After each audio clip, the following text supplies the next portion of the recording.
Hello दोस्तों, हमारे channel को सब्सक्राइब जरूर कर देना और उसके बाजू में रहे घंटी को दबाना मत भूलना। रामपुर गांव में भोला और श्यामू नाम के दो भाई रहा करते थे।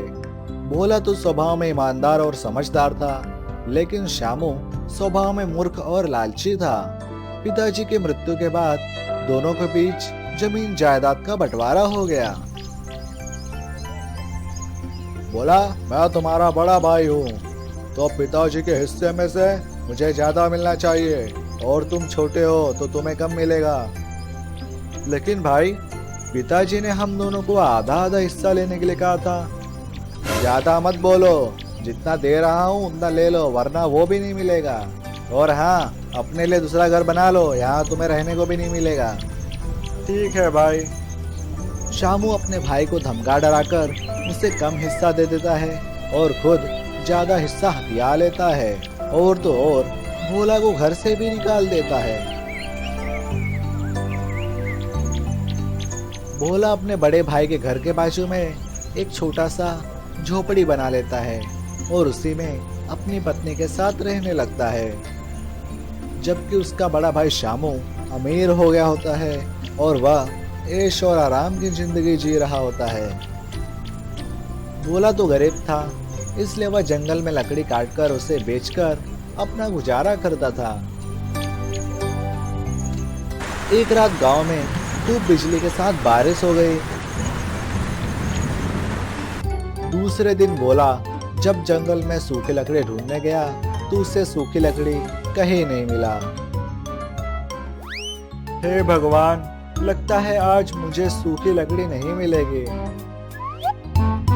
अरे, ये गुफा किस चीज का है? मैंने तो इस गुफा को पहले कभी नहीं देखा। चल कर देखता हूँ, आखिरकार गुफा में कौन रहता है।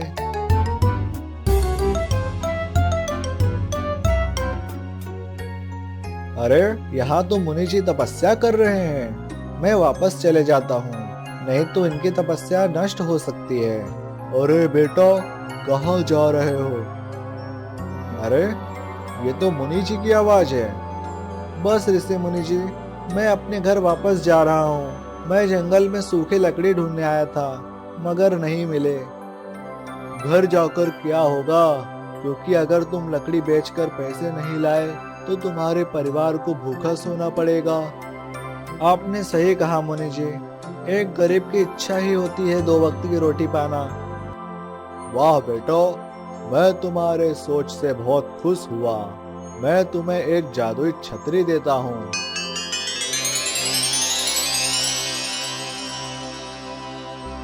तुम इस छतरी को खोलना और जितने पैसे चाहिए उतने मांग लेना।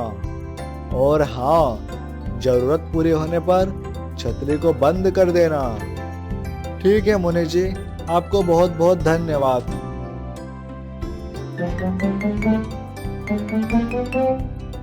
भोला खुशी खुशी जादू छतरी लेकर अपने घर पहुंच जाता है और अपने पत्नी को सारी बातें बता देता है। उसकी पत्नी भी खुश हो जाती है। फिर भोला उस जादू छतरी से कहता है, ये जादुई छतरी, मुझे कुछ पैसे चाहिए।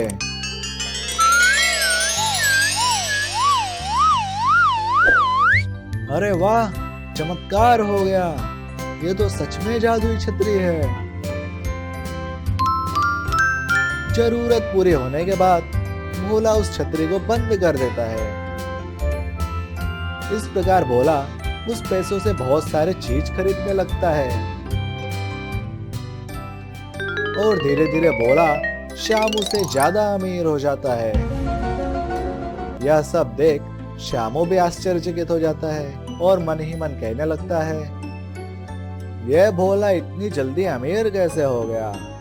जरूर दाल में कुछ काला है। मुझे भोला के घर जाकर देखना होगा कि आखिरकार भोला इतने सारे पैसे लाता कहाँ से है।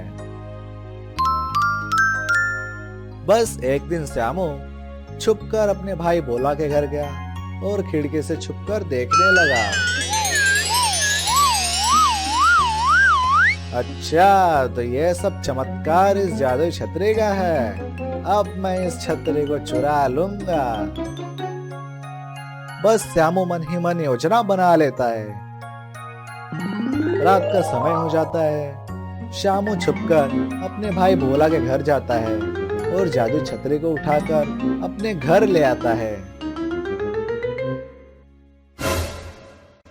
इतनी रात को तुम एक मामूली छतरी चुराने गए थे? मुझे बोल दिए होते मैं 4 लाख दे देती। अरे ये कोई मामूली छतरी नहीं है, ये एक जादुई छतरी है। तभी मैं सोचती थी कि तुम्हें लोग मूर्ख क्यों बोलते हैं। इतना कहकर श्यामू की पत्नी दरवाजा बंद करके चली जाती है। मैं इस जादुई छतरी से क्या मांगू इस जादुई छतरी से। सब लोग केवल पैसे मांगते हैं, लेकिन मुझे तो बहुत अमीर होना है। अमीर लोग पैसे नहीं मांगते, अमीर लोग सीधा सोने का खजाना मांगते हैं। तो मैं इस जादुई छतरी से सोने का खजाना मांगता हूँ, ताकि एक बार में ही मैं बहुत अमीर हो जाऊंगा। इतनी बड़ी सोच लेकर श्यामू जादुई छतरी खोलता है और कहता है, हे जादुई छतरी, मुझे बहुत सारे सोने के खजाने चाहिए, बहुत सारे। तुरंत जादुई छतरी में से बड़े बड़े सोने के खजानों की पेटी निकलने लगती है और तुरंत श्यामू के ऊपर गिरने लगती है। बड़ी बड़े सोने के खजानों के पेटी श्यामू पर गिरने से श्यामू वहीं पर दबकर अपने जान से हाथ धो बैठता है।